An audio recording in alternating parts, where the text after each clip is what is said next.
Hello दोस्तों, तो आज हम chapter 8 the choice of feast inspiring souls के एक बहुत ही इंटरेस्टिंग चैप्टर का एक्सप्लेनेशन देखने जा रहे हैं। तो चलिए अपने चैप्टर को स्टार्ट करते हैं।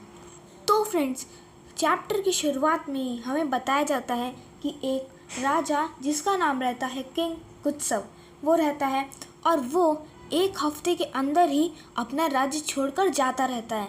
तो वो एक बार जंगलों के बीच में से गुजरता रहता है अपने कुछ सेवकों के साथ। वो हॉर्स पे बैठा रहता है, वो जाता रहता है और सोचता रहता है कि मैं अपना ये देश छोड़ के कुछ दिनों के लिए बाहर जा रहा हूँ। मुझे अपने 6 काउंसिलर्स में से किसको इंचार्ज मतलब किसको ड्यूटी देनी चाहिए तब तक के लिए राज्य संभालने की। यही ये सोचते सोचते वो जाता रहता है, क्योंकि ये बहुत ही बड़ा फैसला होना चाहिए। अब आखिरकार उस देश में उसकी क्वीन और वहाँ उसका बेटा भी है। तो अब सोच रहे कि कौन ज़्यादा अच्छा लीडर बनेगा। 6 के 6 मेरे बहुत अच्छे वो हैं, काउंसलर्स हैं। तो अब इसमें से किसको मुझे लीडर बनाना चाहिए, ये बहुत ही कड़क फैसला होना चाहिए। तो यही सोचते सोचते वो जाता रहता है। अब जाते जाते राजा गुत्सव को प्यास लग जाती है। तो क्या सोचते हैं कि अब चलिए, बहुत देर से मैं वैसे घूम रहा हूँ, थोड़ा पानी पी लेता हूँ। वो पानी पीने जाता है, तभी उसके आगे कुछ धुंध से आने लगता है। अब धुंध मतलब क्या होता है फ्रेंड्स, जो आप ठंडी में देखते हैं ना कोहरे जैसा, वैसे पूरे एक जगह पूरा मतलब धुंध इकट्ठा होने लगता है। और धुंध किसका आकार ले लेता है, एक फेरी का। ठीक है, और फेरी जो होती है वो किंग गुत्सव को देख के हंसती है और अपनी झड़ी हिलाती है। मतलब कि उसकी जो वॉन्ड होती है वो मतलब कि किंग की तरफ करती है और फिर अपनी झड़ी हिलाती है। अब उसके बाद क्या होता है, सोचता है वो राजा, सोचता है अब ये क्या कर रही है। फिर जब वो अपने नीचे अपने कपड़ों को देखता है तो वो एक वुड कटर मतलब जो लकड़ियाँ काटते हैं उनकी तरह पूरा ड्रेस्ड अप हो चुका रहता है। मतलब पूरा वुड कटर की तरह वो ड्रेस पहना रहता है। अब वो और जिस हाथ में उसकी तलवार थी, अब उस हाथ में एक कुल्हाड़ी आ जाती है।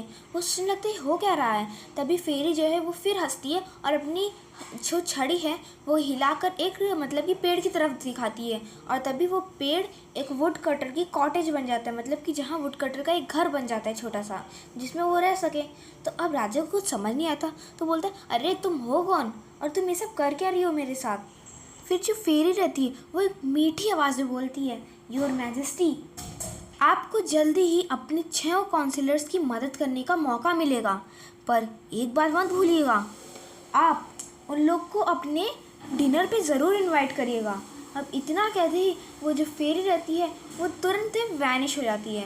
तभी किंग बाहर देखता है तो उसे एक बोट आती हुई दिखती है, जो कि मतलब कि हवा इतनी तेज़ थी कि उसकी वजह से वो डगमगाने लगती है। तो जो वहाँ के लोग रहते हैं वो लोग गिरने वाले रहते हैं। तभी एक जो किंग था वो बहुत ही अच्छा स्विमर था। वो जल्दी से तैरते तैरते जाता है और जो उसका चप्पू रहता है नाव का, उसे जल्दी से चलाते चलाते वो लोगों किनारे पे ले आता है। और तभी वो लोग कहते हैं तुम्हारा बहुत बहुत धन्यवाद, तुमने हमारी जान बचाई है, अब तुम जो मांगोगे हम लोग तुम्हें देंगे। तभी किंग को याद आता है उस फेरी की बातें कि उस फेरी ने मुझसे क्या कहा था, और अपना वो देखता है कि वो क्या बना है, मतलब एक वुड कटर। तो उसके हिसाब से वो उन लोग के सामने अपना सर झुकाता है और बोलता है आप लोग महान लोग हैं, क्या आप मेरे घर पे 3 दिन बाद एक डिनर पार्टी है, क्या आप वहाँ आना चाहेंगे। तो वो जो काउंसलर्स थे वो लोग सोचने लगते हैं कि बस तुम इतना ही मांग रहे हो, तुम अभी मुझसे कुछ भी मांग सकते हो और तुम अभी इतनी छोटी सी चीज़ मांग रहे हो।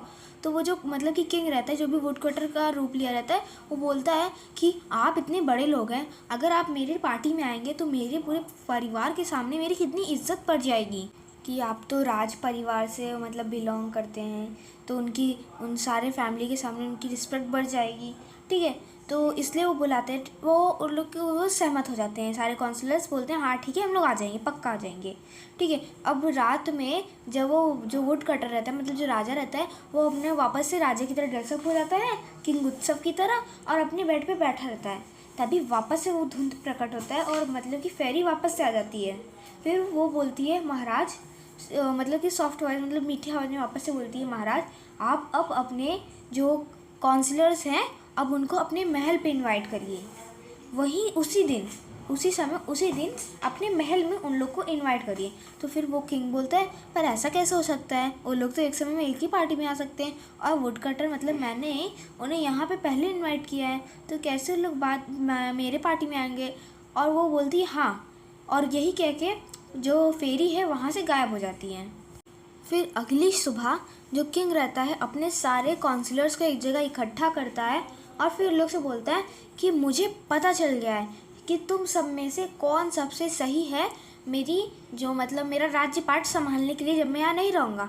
तो सब लोग मतलब कि आगे आगे बढ़ के अपने मतलब कि अपने आगे बढ़ के अपने आप को दिखाने लगते हैं, सभी लोग छाँव के छाँव। तो राजा बोलता है पर मैं जो उसका नाम कल के शाही दावत में अनाउंस करूँगा, तो मैं चाहता हूँ कि तुम छाँव के छाँव वहाँ पे रहो। अब जो छाँव के छाँव काउंसलर्स रहते हैं वो लोग चिंतित हो जाते हैं। सब लोग एक दूसरे की तरफ देखने लगते हैं कि अब क्या होगा, अब तो हम लोग पहले वुड कटर में जाने का वादा कर चुके हैं, हम लोग यहाँ कैसे जाएंगे। ठीक है, तो तभी एक जो काउंसलर है आगे बढ़ता है, मतलब उसकी आंखें जो है डगमगाती रहती हैं, तो देखते रहती हैं और बोलते हैं हाँ हाँ हम लोग आ जाएंगे, पक्का आ जाएंगे, पक्का आ जाएंगे। ठीक है, और यही बोल के और वापस पीछे आ जाता है। तो राजा बोलता है अच्छा ठीक है तुम लोग कल आ जाना। फिर अगली रात जब दावत का समय होता है तब किंग आके देखता है कि उसके सारे काउंसलर्स वहाँ रहते हैं, पर बस 5 ही रहते हैं, छठा कहाँ है। किंग हैरान हो जाता है, सबसे पूछने लगता है बताओ छठा काउंसलर कहाँ है, लूका कहाँ है। उस छठे काउंसलर का नाम लूका रहता है। वो पूछता है बताओ लूका कहाँ है, लूका कहाँ है। तो सबसे छोटे वाले से पूछता है कि बताओ लूका कहाँ है। तो बोलता है मुझे नहीं पता है, वो यहाँ पे नहीं है। फिर वो बोलता है क्या वो मेरे दावत में नहीं आना चाहता है। तभी दूसरा बोलता है कि वो कहीं वुड कटर के साथ गया है। तब राजा बोलता है क्या वो वुड कटर की पार्टी में गया है, क्या उसे मेरे दावत में कोई इंटरेस्ट नहीं है, जल्दी से लूका को मेरे पास लाया जाए। फिर 1 घंटा बीतता है, कुछ घंटे बीतते हैं और लूका वहाँ खड़ा रहता है। तो किंग बोलता है क्या लूका, क्या तुम्हारा वो वुड कटर के पास जाना मुझसे मेरे दावत से ज़्यादा ज़रूरी था। तो वो बोलता है, लूका बोलता है नहीं महाराज, पर मैंने उससे पहले वादा किया था कि मैं वहाँ रहूँगा। हालांकि जब मैं वहाँ गया तो मुझे उसकी झोपड़ी के पास कुछ नहीं मिला, मतलब वहाँ पे उसकी झोपड़ी नहीं थी। पर जो भी हो मैंने आपसे पहले उसको वादा करा था कि मैं तुम्हारी दावत में ज़रूर आऊँगा।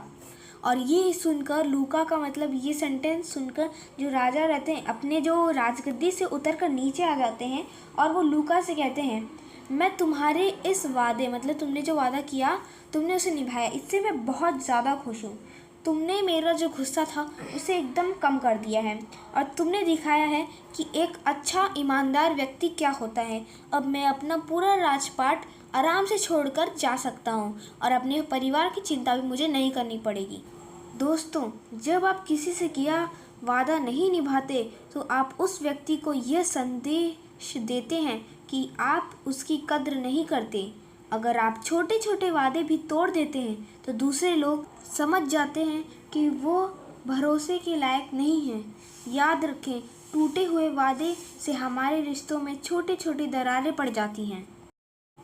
तो दोस्तों, यहीं पे हमारी ये कहानी ख़त्म होती है। अगर आपको इसके एक्सरसाइजेस चाहिए तो आप मुझे कमेंट में ज़रूर बताइए, मैं आपको वो तुरंत दे दूँगा। Thank you.